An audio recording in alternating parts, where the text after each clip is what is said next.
welcome back to the Scroll Saw Workshop. I'm Steve Good, and I would like to talk today in this video about something that I've received several emails about lately, and that's how I finish my scroll saw projects.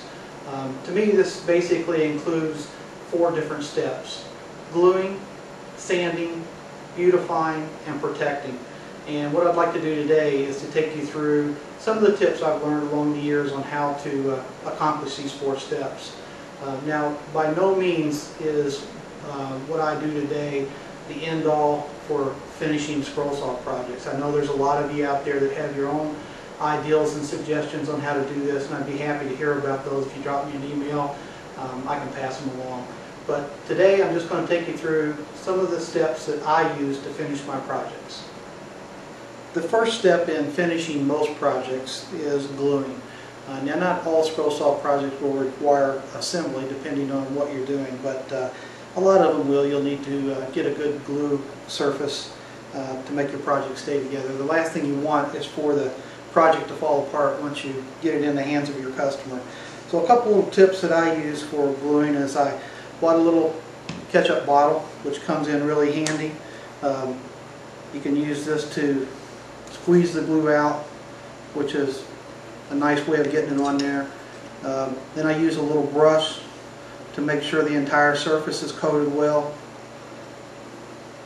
And then of course you put it together. Now there's some talk about putting the glue on both surfaces, and for most scroll saw projects they're not going to take a lot of abuse, so you want a good bond, but it doesn't necessarily have to be a bond that is perfect. So basically, get you a little ketchup bottle. They come in real handy, and these little brushes are nice to help keep your fingers clean.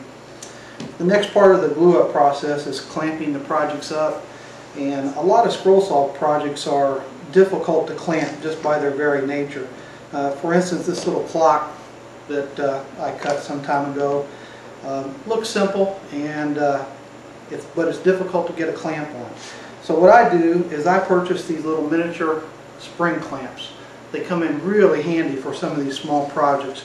You can get them in places that you can't get the larger clamps. In this case, you can see I can actually clamp this clock all the way around and let it dry. So purchase some of these little mini clamps. You can get them at stores like Harbor Freight for I think a 4-pack was like $2. They're really cheap, and if you break them you can always buy more. Another miniature clamp that I use a lot of in scroll saw projects are these little clamps, these little sliding clamps like this. Again, they're very small, so you can get them in areas that you can't get other clamps into. And the advantage to these over the spring-loaded clamps is you've got a lot larger throw. So if I was to need to clamp a bigger piece or from a bigger area, like say if I wanted to put this clamp right here, I can do this with this clamp where I couldn't with this one. So these little miniature clamps come in very handy also. So get yourself some of these miniature clamps. They're worth their weight in gold. Another project that can be difficult to glue up, or a type of project, and you'll find other uses for this technique too, is for instance this small bowl that we made here on the Scroll Saw Workshop a couple weeks ago. It might be difficult to clamp this piece up, and the easiest way I found to do that is just take a flat board, in this case a piece of MDF, center it over the bowl, and get a heavy object.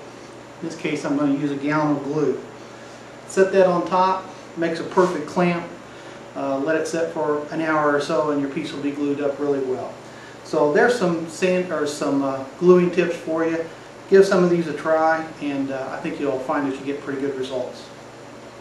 The next step in the process of finishing a scroll saw piece is to do some sanding.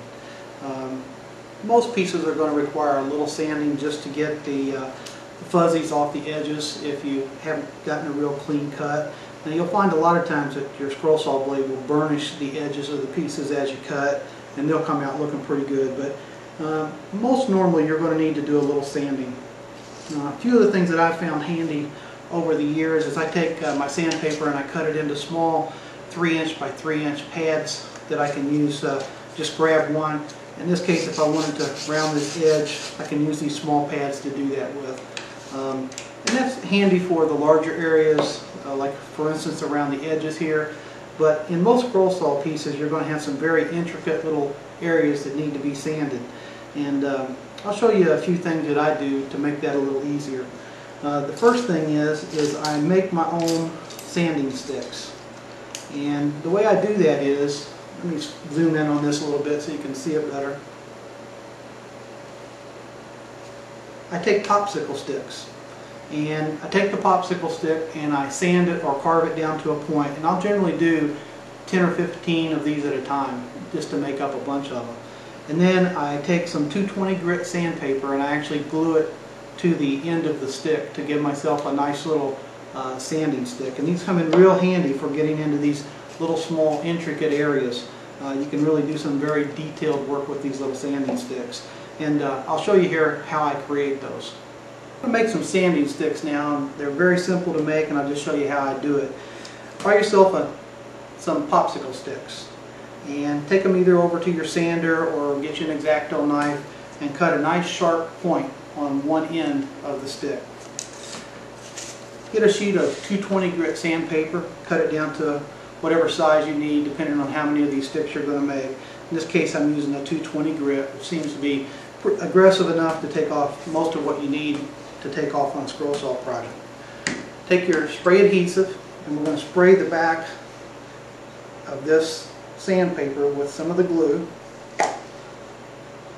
And in this case you want this to be a fairly permanent bond, so give it plenty of glue. Take your popsicle sticks and just line them up point to point, just like this.